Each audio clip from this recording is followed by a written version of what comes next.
What's going on, assassins? We've been so obsessed with what's going on inside the Animus that we actually forgot that in this game we can go outside of the Animus. And there are some really weird things going on and happening. And some are actually getting me to ask a couple of weird questions about what's happening. Anyway, before we start this, there are going to be a lot of spoilers. So, you've been warned. If you're ready, I'm Darkstrider the YouTube Assassin. Let's get into this.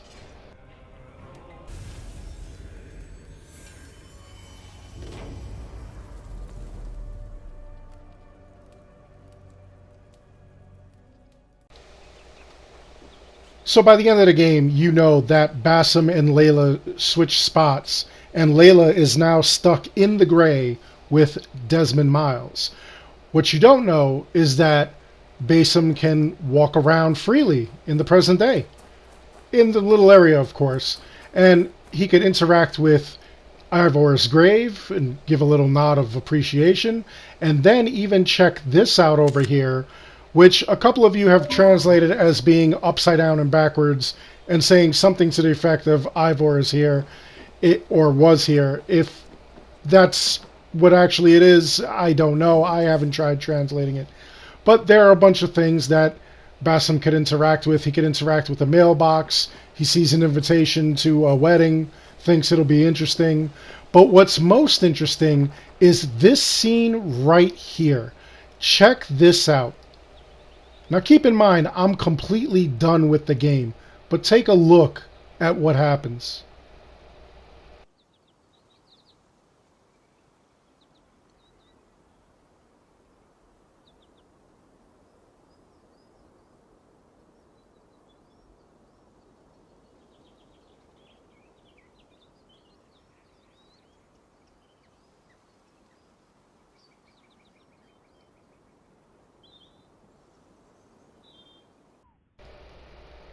Now, this blew my mind because I wanted to know, does this have a deeper meaning? Is it simply something like Basim is feeling the effects of the bleeding effect that happens because he now is running around in the Animus playing as Ivor? Or is this something like a Force Ghost looking at Basim saying, yeah, this isn't over? Or is it a sign of respect? Honestly, if we think about it, Layla has been played since the very beginning, since Origins. She brought the staff to Basim so that Basim could escape, but all the while, we never think of what happens to Ivor, to Sigurd, who are both Odin and Tyr, respectfully. What happens to them? Can they reincarnate, being that that was the plan that Odin had all along? That was what their plan was. Can they come back again? Will there be a second coming? Will there be a third coming? Has Ivor and Sigurd be reborn a couple of times? I would love to know what this means. I kind of feel like this is a sign that this is not over yet. Like they still have some stuff unresolved. I kind of feel like the next upcoming DLCs, we're going to start to see all kinds of other things come into play, such as a return of Ivor in the present day, a return of Sigurd in the present day. Maybe we'll even see some Cassandra, because Cassandra was alive, I mean, up until this point. But maybe we'll see where maybe Cassandra knew them prior to them coming and coming to this point where Basim actually escapes the Animus. Maybe all of a sudden Cassandra knew what was really going on, what the ulterior motive was. Cassandra was used as a pawn as well. It's kind of crazy. There's so many questions going on now in the present day as to like what was really happening, what's going on, where is this going to take us in the future. Honestly, this is kind of why Odyssey bothered me. I really felt that we really did need some present day, and a lot more present day, because we needed to know so much more than just the minor scenes that we had going on.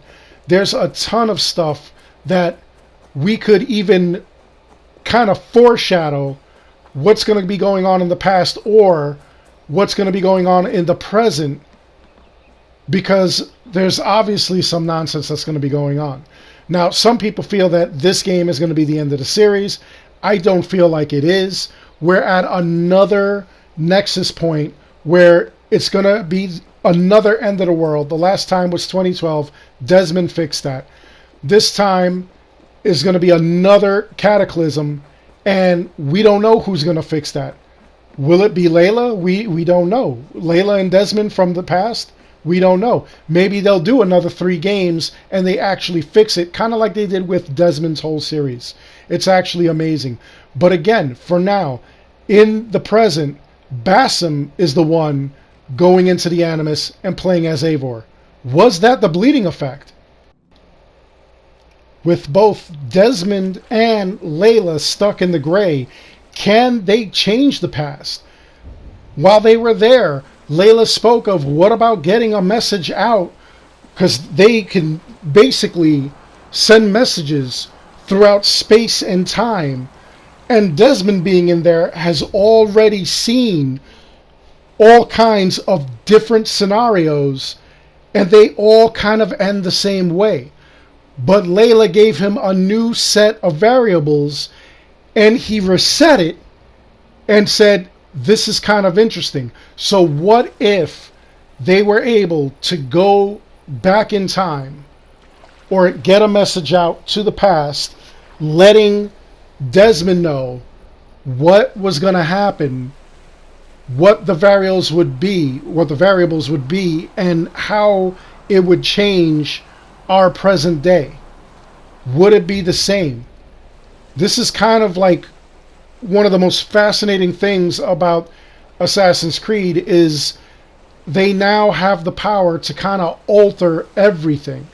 And if they wanted to do like a soft reboot, they honestly could, because they could put messages back in time to even alter what was happening when Desmond was first captured, so that he could change certain events in the present. Maybe they could change events during Altair's time, during Ezio's time, Connor's, so forth and so on.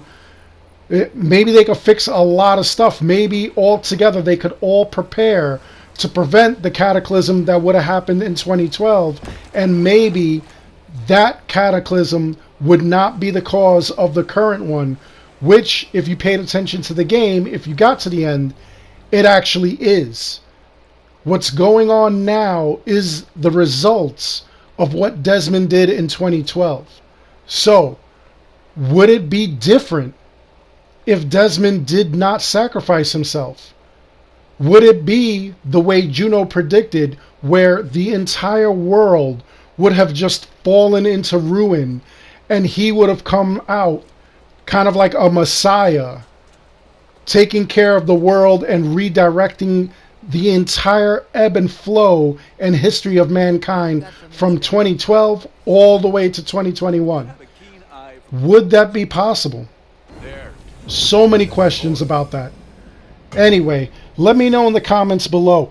Did you get that cutscene when you sat by the fire with Basim? Did you see that? Have you tried it with Layla? Maybe Layla does something different. I'd love to hear from you in the comments below. Also, what are your thoughts on this? Do you think that they need more emphasis on the present day? Or do you think that we have enough right now? Or do you want even less, kind of the way we had with Odyssey? One thing I definitely want to point out, as I always say, this is not a history lesson. You are not learning actual history from these games. There are some historical events that are going on, but if you want to know what really happened during that historical event, you'll have to research it yourself. Do not rely on a video game to tell you what actually happened, unless the game is claiming to be 100% accurate and there are people that are backing that up. Other than that, you're going to be wrong. It's going to be wrong. All right? You're going to fail your test in school. Trust me on that one. Anyway, I hope you enjoyed this video. Please like and subscribe. It helps this channel out an awful lot. As always, I want to thank each and every one of you for watching. And until the next one, I want you all to take care, be good, stay safe, take care of each other.